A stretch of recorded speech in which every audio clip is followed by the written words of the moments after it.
ஃபிரௌனுக்கு செய்தி வந்தது. உடனடியாக சொன்னான், இஸ்லாத்தை விட்டு விடுகிறாயா அல்லது உன் தண்டனைக்கு ஆளாகிறாயா? சொல்லுங்களே. வெறுமனே கேவலம் பக்கத்தில் உள்ள ஒரு ஊர் கூட 10,000 ரூபாய் சல்லிக்காக மார்க்கத்தை விட்டே ஒரு குடும்பம் போயிருக்கு. வெறுமனே 10,000. ஒரு விருந்தாளியை கவனிக்கலுமா 10,000 ரூபாய் சல்லி வச்சு? கேவலம். இஸ்லாத்துடைய பெருமதி விளங்குது. காணிக்காக, சொத்துக்காக, நகைக்காக, வீடுக்காக, வாசலுக்காக இன்னைக்கு மார்க்கத்தையே விட தயார். பணத்துக்காக, லைட்டுக்காக, டிக்டாக் என்ற கேவலத்துக்காக இன்னைக்கு முஸ்லிம் பெண்களும் அதில் அடிமையாகி 24 மணித்தியாலமும் போன் என்று மாப்பிள்ளைய மதிக்கிறையும் இல்லை, பிள்ளைகளை வளர்க்கிறையும் இல்லை. கேவலம் இதெல்லாம்.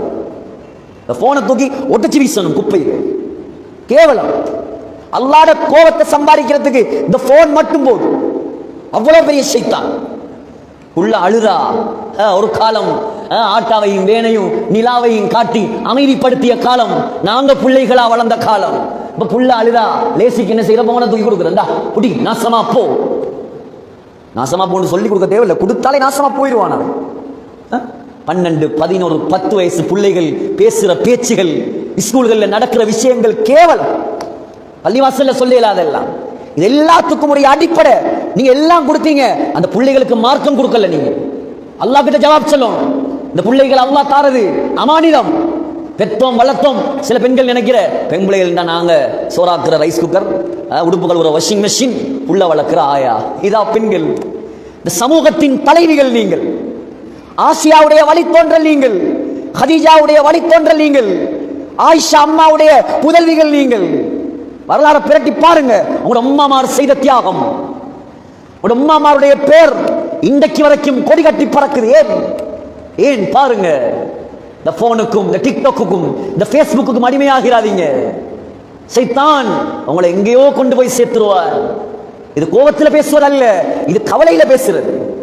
நீ நினைக்கலாம், என்னடா இப்படி பேசுறார், வித்தியாசமா பேசுறார். இது வித்தியாசம் அல்ல.